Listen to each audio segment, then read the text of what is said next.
जय श्री राधे भक्तों, आज हम आपके लिए यहाँ पे वामखेपा जी की कथा लेकर के आए हैं। तो चलिए शुरू करते हैं।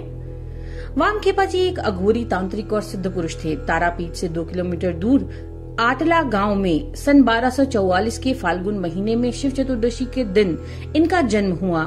उनके पिता का नाम सर्वानंद चट्टोपाध्याय था और माताजी का नाम राजकुमारी था। बचपन में इनका नाम वामाचरण था और इनके छोटे भाई का नाम रामाचरण था। 4 बहनें थीं और एक बहन का लड़का भी इनके पास ही रहता था। परिवार में 9 सदस्य थे। घर में खाने पीने की चीजों की हमेशा कमी बनी रहती, पर माता पिता बहुत धार्मिक थे, भजन कीर्तन करते थे। 5 साल की आयु में ही वामाचरण ने माँ तारा की बहुत सुंदर मूर्ति बनाकर उसमें 4 हाथ, गले में मुंडमाल और अपने बाल उखाड़ करके माँ तारा के बाल लगाए थे। पास में एक जामुन का पेड़ था। जामुन से ही माँ तारा का प्रसाद लगाते थे और कहते थे, माँ तारा जामुन खा लो, अगर तुम नहीं खाओगी तो मैं कैसे खाऊंगा। वामचरण धीरे धीरे बड़े होने लगे। जब वो 11 वर्ष के हो गए तब उनके ऊपर बहुत भारी मुसीबत आई।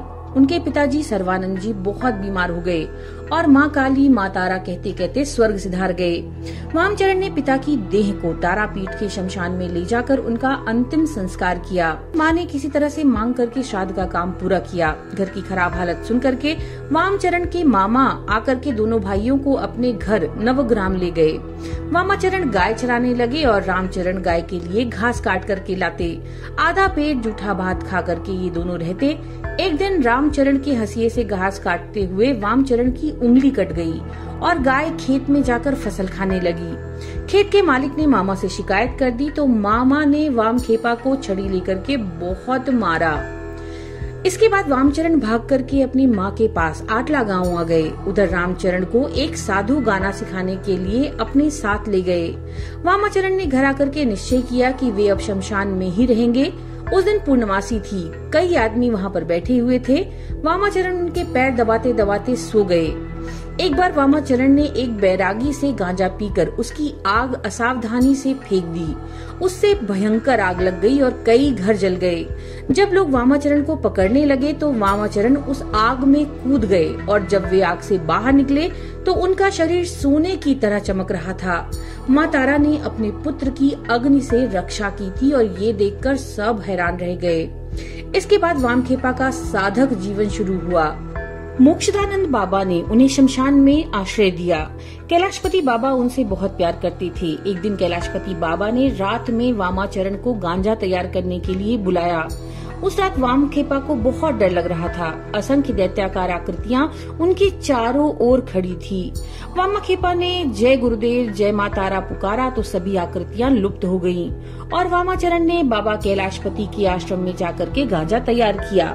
काली पूजा की रात में वामखेपा का अभिषेक हुआ। सिद्ध बीज मंत्र पाकर के वामाचरण का सब उलट पुलट हो गया।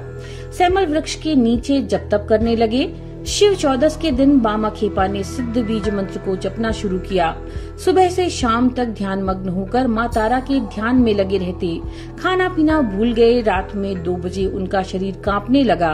सारा शमशान अचानक फूलों की महक से महक उठा। नीले आकाश से ज्योति फूट पड़ी और चारों तरफ प्रकाश ही प्रकाश फैल गया। उसी प्रकाश में वामाचरण को माँ तारा के दर्शन हुए। बाघ की खाल पहने हुए, एक हाथ में तलवार, एक हाथ में कंकाल की खोपड़ी, एक हाथ में कमल का फूल और एक हाथ में अस्त्र लिए हुए, आलता लगे पैरों में पायल पहने, खुले केश, जीभ बाहर निकली हुई, गले में जावा फूल की माला पहने, मंद मंद मुस्काते माँ तारा वामखेपा के सामने आकर खड़ी हो गयी। वामखेपा उस भव्य और सुंदर देवी को देख करके खुशी से भर गए। 18 वर्ष की अल्पायु में विश्वास के बल पर वामखेपा को सिद्धि प्राप्त हुई और संसार ने उनकी पूजा की। वामखेपा की माता का स्वर्गवास हो गया। उस समय द्वारका नदी में बाढ़ आई हुई थी, किंतु वामखेपा माँ तारा कहते हुए नदी में कूद गए और नदी के दूसरे किनारे पर पहुंचकर अपनी माता के मृत शरीर को अपनी पीठ पर रखकर पानी में वापस कूद पड़े और महाशमशान में लाकर के अपनी माता का अंतिम संस्कार किया। माँ के श्राद्ध के दिन खाली जमीन साफ कराकर सब गांव वालों को निमंत्रण भेज दिया। अपने आप अनेक प्रकार के स्वादिष्ट पकवान वामा खेपा के घर आने लगे। सारे गांव के अतिथिगण राजाओं के खाने योग्य जैसे 36 प्रकार के पकवान खाने लगे।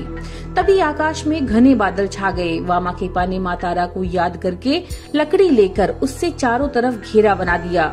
मूसलाधार बरसात हुई, लेकिन घेरे के अंदर एक बूंद पानी नहीं गिरा। अतिथियों ने आनंद पूर्वक भोजन किया। जब अतिथिगण भोजन करके जाने लगे तो वामा खेपा ने माँ तारा को याद करके बादलों को साफ कर दिया और बारिश रुक गई।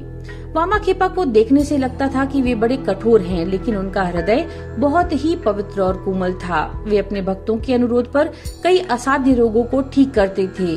धीरे धीरे वामा खेपा की उम्र बढ़ती गई और वे 72 साल के हो गए। कृष्णाष्टमी का दिन था। वामा खेपा माँ तारा का प्रसाद खा रहे थे। अचानक कुत्तों के बड़े जोर जोर से चिल्लाने की आवाज आई। फिर एक कंकाल की तरह चेहरे वाला एक सन्यासी वहाँ पर आया और फीकी सी हंसी हंसते हुए बोलने लगा, क्या बाबा, चलो तुमको अपने साथ ही ले चलूं। उस दिन भक्त लोग उनको घेरे बैठे रहे। बाबा की सांस जोर जोर से चलने लगी। अचानक उनकी नाक का अग्रभाग लाल हो गया तो सभी लोग माँ तारा पुकारने लगे। तारा माँ सुनाई देने के साथ ही वामा खेपा का शरीर स्थिर हो गया और एक महायोगी योग माया में लीन हो गया। तो भक्तों, ये थी वामा खेपा जी की जीवन लीला। नमो नारायण।